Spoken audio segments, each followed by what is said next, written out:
Les pirates, on les imagine libres, sauvages, bravant la mer et la mort. Mais ce que l'histoire ne dit pas, c'est que certains ne sont jamais revenus, ni en vie, ni vraiment morts. Leur navire erre encore là-bas dans le brouillard et leurs cris se perdent dans les vagues. Ce soir, on plonge dans l'iceberg des pirates maudits. Des histoires que la mer elle-même aurait préféré oublier.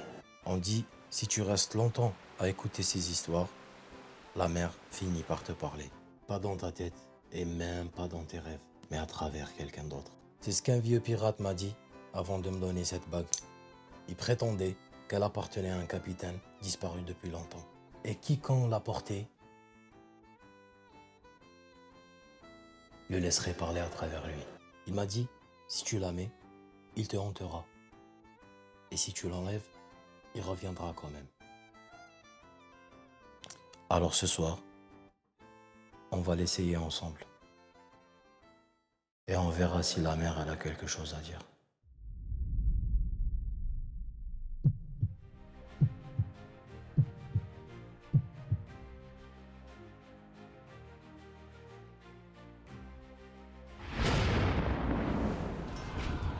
Les amis,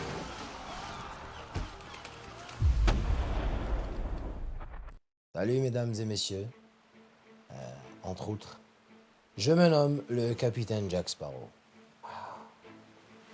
Croyez-moi, les océans, ça pue le sel, la mort et le rhum éventé. J'ai navigué sur ces eaux et j'ai vu des flammes bleues qui dansaient sur des tombes en bois. Même j'ai entendu des voix sous la mer et parfois elles m'ont répondu. Ce soir, on descend ensemble dans les abysses. Et souvenez-vous les amis, la mer, elle a plus de mémoire que les hommes.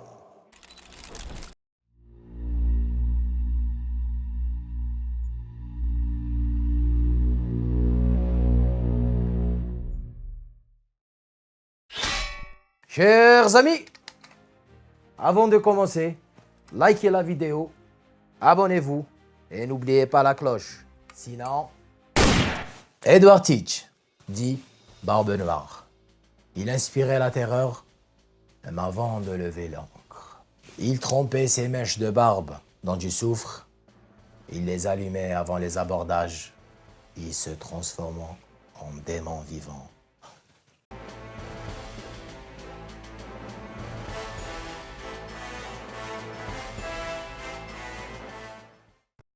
Et le jour où la marine royale le tua, la mer n'accepta pas si facilement son corps.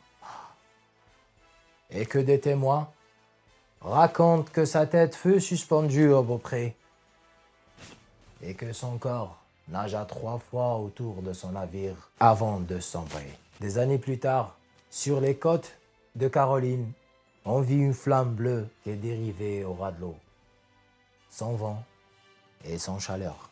À chaque fois qu'elle apparaît, un bateau disparaît à l'horizon le lendemain. On l'appelle encore aujourd'hui la laine du diable.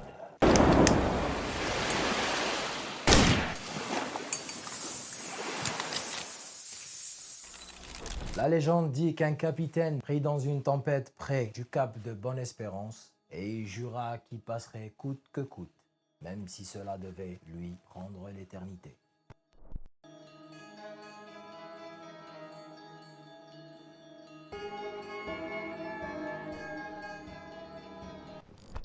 La mer prit ces mots au sérieux et depuis son navire erre son repos, condamné à voguer contre le vent avec un équipage mort depuis des siècles. Mais certains marins racontent une version plus crédible et plus effrayante. Quand le brouillard tombe lourd et qu'on entend des voiles claquer sans vent, il faut jeter un regard dans la brume. C'est un conseil, les amis. On y verrait un navire transparent, comme noyé dans l'air. Et si vous croisez son sillage, la mer devient noire et votre bateau craque de l'intérieur, comme si quelqu'un cogne pour sortir. On ne survit jamais à cette rencontre, les amis. Les navires retrouvés après avoir vu le Hollandais volant n'ont aucun équipage. Ah oui. Seulement des cordes. des cordes qui sont serrées autour des mattes, comme des nœuds de pendu. Ce trésor espagnol, perdu au fond des Caraïbes, n'est pas qu'une histoire de convoitise.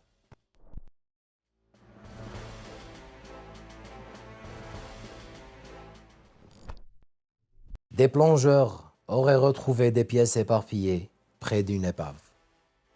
Mais chaque équipe s'est arrêtée au bout de 2 jours. Se plaignait d'une sensation étrange, comme si l'eau entrait dans leurs veines.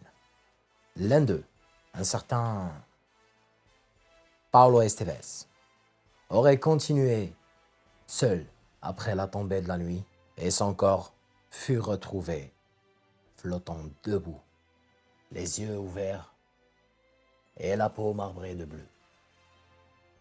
Et son détendeur était intact et sa main serrait encore une pièce d'or espagnole.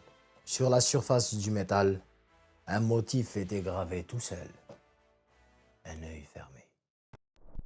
Un navire anglais a retrouvé une goélette sans pavillon. À bord, les tables étaient encore dressées, les bols remplis et la soupe encore tiède, mais aucune âme.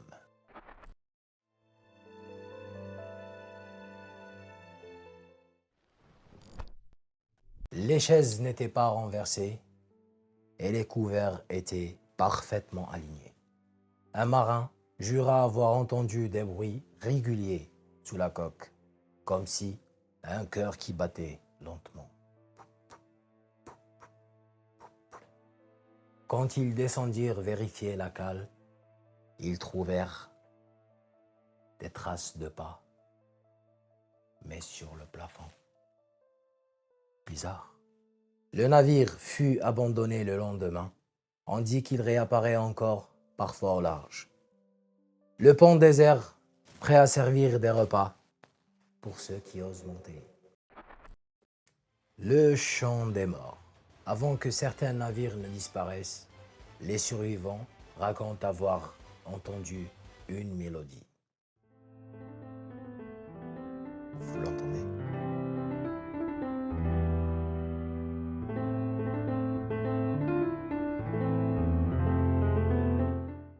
Faible, mais clair, venant des profondeurs. Les hommes cessent de parler, comme hypnotisés. Puis, un par un, se lève et marche vers la proue, le regard perdu. Certaines sourient, d'autres pleurent. Ils tombent à la mer sans un cri. Le chant continue jusqu'à ce que le dernier soit parti. Des hydrophones militaires américains ont enregistré un son étrange dans les années 60. Oui, c'est exact. 1960. Une suite de notes descendantes à 20 000 mètres sous l'eau, quelque part entre les Antilles et les Açores. Le fichier s'appelle encore Mariner's Score. Il n'a jamais été rendu public. Il n'y a que moi que je l'ai entendu. Ouais.